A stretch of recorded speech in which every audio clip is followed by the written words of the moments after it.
हम नागा लोग हैं, ये सन्यासी नागा है। हमारा तो जो है ये युगों युगों से तपस्या करना हमारा कर्म है, हम करते आए हैं। हमारे गुरु पूर्वों ने करते आए हुए उस परंपरा को लेके हम भी आगे बढ़ रहे हैं और करते आए हैं और करते रहेंगे। हाँ, अभी भी कर रहे हैं। रही बात मटके का स्नान का, तो रात को एक्चुअली ये 41 डेज का होता है, लेकिन यहाँ महाकुंभ मेले के अंदर जो है समय का और जगह का वो होने के वजह से हमने इसको 21 डेज का रख दिया।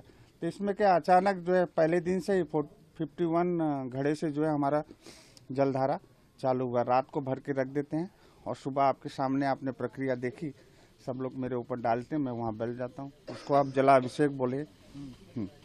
इस प्रक्रिया के बारे में बताइएगा, और क्या घड़े बढ़ते रहते हैं इसी जी की प्रक्रिया में? घड़े बढ़ते हैं, एक दिन 3 बढ़ते हैं, एक दिन 2, एक दिन 3, एक दिन 2।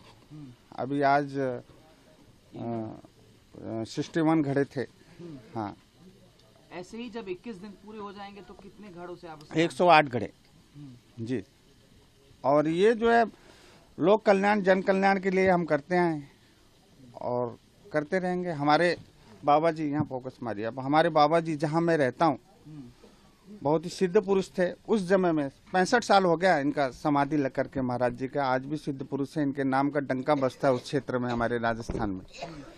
तो उस जमाने में जहाँ कुछ नहीं मिलता था, बड़े बड़े बाल्टे से स्नान करते थे। गाँव से लोग आ जाते थे, कुछ बच्चे उनके नाती पोते मेरी सेवा में यहाँ रहते हैं, उनके दादा महाराज जी को जो है बाल्टे भर भर के देते थे और सुबह 4 बजे स्नान करते थे। उस समय की बात है। तो ये गुरु परंपरा है हमारे सन्यासियों का, जिसको हम लेके चलते हैं। जब आपने ये हठ योग करने की ठानी, तो इसके पीछे क्या कोई आपकी तप रहा हो, या फिर आपने कुछ मान के ये नहीं, ये जन कल्याण लोक कल्याण के लिए होता है। बाकी हमारे इसके पीछे कोई लोभ लालच नहीं है। हाँ, हम लोग नागा लोग हैं, आपको पता है। पहले भी मुगल के समय में नागाओं ने जो है कई बार युद्ध लड़के जो है भारत को अपने वो किया है। तो ये हम कुछ ना कुछ तरीके से, किसी भी तरीके से करते रहते हैं। और हमारे गुरु पीरों का हमारे पास आशीर्वाद है कि एक हाथ में माला और एक हाथ में भाला। जरूरत पड़ने पे सनातन धर्म के लिए भाला भी उठा सकते हैं हम कभी भी। पंडित जी, आपके हिसाब से नागा अनुशासन क्या होता है? नागा अनुशासन तो नागा अनुशासन है।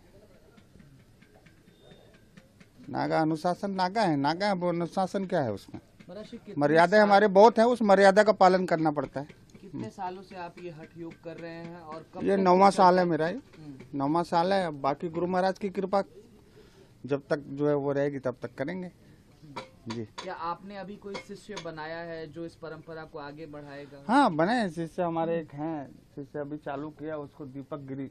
अभी इस बार तो हमारे पास है सेवा में मेरे। ये भी राजस्थान में रहता है। पिछली बार 12 के अंदर जलधारा की इसने। और भी हमारे शिष्य हैं, और हमारे परम मित्र और परम शिष्य भी समझिए बाबा गौतम गिरी जी, जो हमारे मार्गदर्शक में जो है हरियाणा में रहते हैं, वो भी जलधारा करते हैं। लेकिन इस बार सब कुंभ में होने की वजह से नहीं कर पा रहे हैं, सिर्फ मैं ही कर रहा हूँ। क्या जब महाकुंभ में आप स्नान करेंगे माता गंगा के, तो उसकी प्रक्रिया के बारे में बताइएगा। अभी तो आप घड़े से स्नान कर रहे हैं, और जब महाकुंभ 14 तारीख को जो है पहला शाही स्नान हमारे नागांव का होगा। हाँ, उसमें हम जाएंगे शाही में। और उस दिन हमारे लिए सबसे मतलब इस जलधारा का सबसे कठिन दिन होगा, क्योंकि पहले मैं यहाँ स्नान करूँगा, उसके बाद ऐसे ही मेरे को वहाँ जाना है, और बाकी सब करेंगे, गुरु महाराज कराएगा।